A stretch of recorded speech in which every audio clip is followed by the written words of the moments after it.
meninas, tudo bem com vocês? Sejam bem-vindos ao Cantinho da Caust. Eu sou a Carol Caust e no vídeo de hoje nós vamos conversar um pouquinho sobre a leitura coletiva do Clube das Otárias do mês de junho, que foi O Sorriso da Hiena, do Gustavo Ávila. Vamos lá?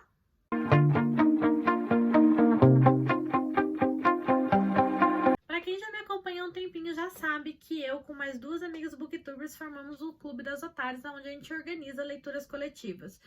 O mês de junho, a curadoria foi da Gé, do Dia de Livro, e obviamente junto conosco leu também a Cláudia, do Velejando por Livros. Inclusive a resenha desse livro já saiu lá no canal dela, eu vou deixar aqui nos cards para vocês.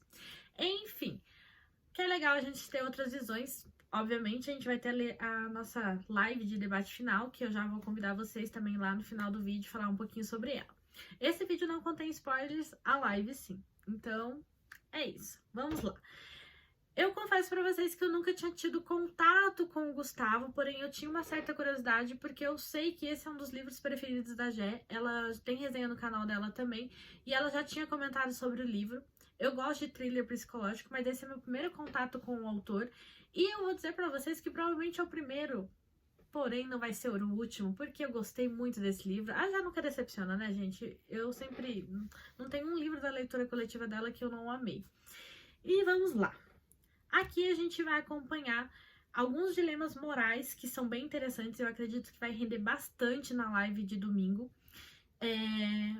Mas do que se trata a história? A história vai ter três personagens principais masculinos, vamos dizer assim.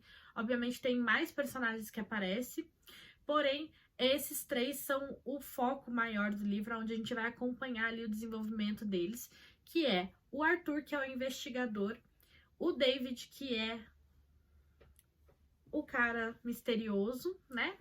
E também o William, que é o psicólogo. O William, ele recebe ali um e-mail com uma proposta meio, vamos dizer, moralmente... Ai, tá me fugindo a palavra. Mas como é que é? Moralmente... um dilema moral, né? Se ele deve ou não seguir com isso. Mas basicamente o que acontece? Uma pessoa propõe para ele um estudo onde ele vai acompanhar o crescimento para entender a maldade do ser humano, entendeu? A gente nasce ou somos moldados maus? Enfim, esse tipo de dilema. Então, quando acontece um crime aonde uma criança testemunha a morte dos pais, né? Uma pessoa entra dentro da casa dele, da família, com uma criança sempre de 8 anos, chega lá, amarra os pais, arranca a língua do pai, deixa ele sufocar e morrer, e depois atira na cabeça da mãe enquanto ela olha para a criança. Pesado? Pesadinho. E daí, o William, ele meio que começa a conversar com o autor desses crimes, ou não. Não vou explicar muito sobre isso, porque eu tinha uma coisa que eu vou falar na live, que eu fiquei com receio de acontecer isso, e meio que aconteceu, só que não aconteceu. Eu não posso falar, porque senão seria um spoiler. Mas eu tava com receio disso acontecer e ser como outros livros, e se fosse esse final eu ia ter ficado um pouquinho decepcionada, porque... na verdade, quando chegou ali no final, eu fiquei assim, tipo, é sério que eu tava certa? Que droga. E não foi isso.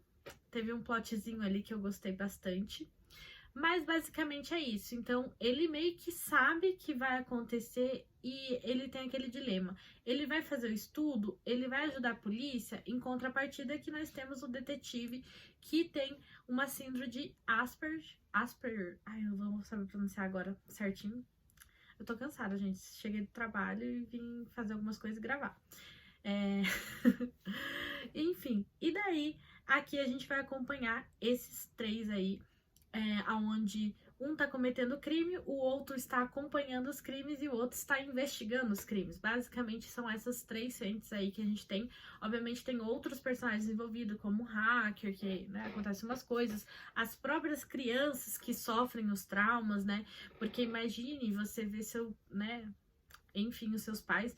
Eu fiquei teorizando que talvez o assassino ele tivesse um motivo obscuro para escolher aqueles pais específicos. Não vou dizer se estou certa ou não, mas eu ficava pensando assim, ai, vamos descobrir que na verdade esses pais eram pais ruins e a gente não sabia e na verdade ele estava tentando livrar essas crianças. Não sei se todo mundo que leu o livro pensou o mesmo que eu, mas meio que parece que eu estava entrando nesse dilema de tentar justificar uma atitude que não tem justificativa, que é tirar a vida de outro ser humano. Basicamente é isso que a gente vai se decorrer ao. A gente se pergunta muito, né? Aqui, é possível justificar o mal quando há a intenção de fazer o bem? Então, tipo assim, é por um bem maior? Você tem certeza que o que você tá fazendo, você acha que, por mais que agora eu possa pegar tudo isso aqui e estudar, isso justifica o que a pessoa que passou por esse mal vai impactar na vida dela? Então, tipo assim, são bastante dilemas que a gente vai ter durante o decorrer do livro. A leitura é bem fluida, bem gostosa. Você se pega. Parece que eu estou vendo um filme policial e um thriller psicológico ao decorrer da leitura, sabe? Foi essa sensação que eu tive ao ler o livro. Eu não esperava que, por ser um livro que se tratasse de uma temática um pouquinho mais pesada, e como eu não estava bem psicologicamente, eu enrolei para ler ele, para começar a ler ele, porque justamente eu achei que eu não ia render nesse livro. Eu achei que ia ser tipo Objetos Cortantes, que eu não estava no momento de ler ele, então eu estava com receio de começar ele. Porém, a leitura, apesar de ter essa temática mais pesadinha, por se tratar de uma onda de assassinatos, né, aonde realmente descreve o que tá fazendo ali, que tá cortando a língua, que tá, né, fazendo as coisas, e a forma como também ele se livra de corpos e tal, é bem interessante. Eu achei bem genial o autor. Deu pra ver que ele foi a fundo de pesquisar, foi a fundo de saber do que ele tava falando pra colocar no livro, e isso eu respeito muito. Eu acho que tem que ter isso no decorrer do livro, ainda mais quando você vai tratar de temáticas que falam de saúde mental, falam sobre a temática do pensamento humano. Então, assim, gente, tem que ter uma coisa bem trabalhada. Você não pode simplesmente pegar qualquer coisa e jogar e é isso. Não, você tem que saber o que você está falando. Ainda mais se você está transmitindo essa informação para várias pessoas. Então, por exemplo, eu nunca tinha lido um personagem que tivesse síndrome de Asperger. Talvez eu tenha lido e entendido errado como é? Talvez, porque eu não sei se está correto, mas eu acredito que, pelo pouco que eu entendo, representou bem. Por exemplo, a sinceridade, a falta de tato e a forma como não gosta muito de lidar com pessoas, mas ao mesmo tempo tem essa sistemática, né? Então, assim, o livro, apesar de começar dessa forma, assim, eu até comecei a ler ele no Kindle Unlimited, que ele tá disponível, e depois eu comprei ele porque ele tava baratinho na Amazon. Mas ele já começa, ó, a lágrima contornou a maçã do rosto, serpenteando pela bochecha que tremia com a respiração ofegante da criança, deixando um rastro úmido que desenhava seu caminho na pele jovem. Perdeu velocidade ao lado da fita adesiva cinza que tampava a boca, e com a ampola de seringa encheu-se instantaneamente de uma tonalidade rosa, até pingar vermelha e explodir no chão feito uma lágrima santa. Então o livro ele já começa assim, pá! Um crime acontecendo com uma criança, o que já é impactante, porque quando envolve criança, né, a gente tá acostumado a livros, às vezes, que tem ali assassinato, tem umas coisas, mas geralmente não envolve crianças, e aqui nós temos as crianças bem envolvidas, afinal de contas, elas são foco do estudo do William, que é um psicólogo focado na parte ali de infantil. Eu até achei bem interessante o fato, porque ele queria ser médico, e ele tava quase se formando, só que depois ele meio que tem uma história lá por trás, mas ele meio que fala que ele entendeu que ele queria tratar a mente da pessoa em vez do corpo, porque é a mente que vai guiar as ações dela.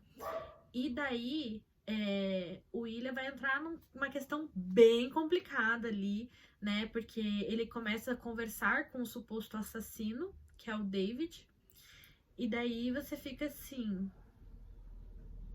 E aí, amigo, você vai entregar pra polícia? Vai rastrear? O que que vai acontecer? O que que você vai fazer? Você está tentado em tentar ajudar esse cara? Você está tentado em tentar entender por que que ele tá agindo assim? Ou você vai tentar você mesmo investigar e deter ele? Então, o que que você faria no lugar dele? Eu acho que é isso que o livro também traz muito pra gente. O que que eu faria no lugar dele? Psicologia é uma coisa que me interessa bastante. Não tive coragem de fazer psicologia, apesar de trabalhar numa área que tem bastante psicólogo. Mas eu tô fazendo pós em psicologia organizacional, que fala um pouco, às vezes, de trauma e essas questões. Eu acho bem interessante. Então, esse tipo de livro é um dos livros que me interessam muito. E é isso, gente. Eu espero que as próximas leituras sejam tão boas quanto essa foi, porque eu gostei pra caramba.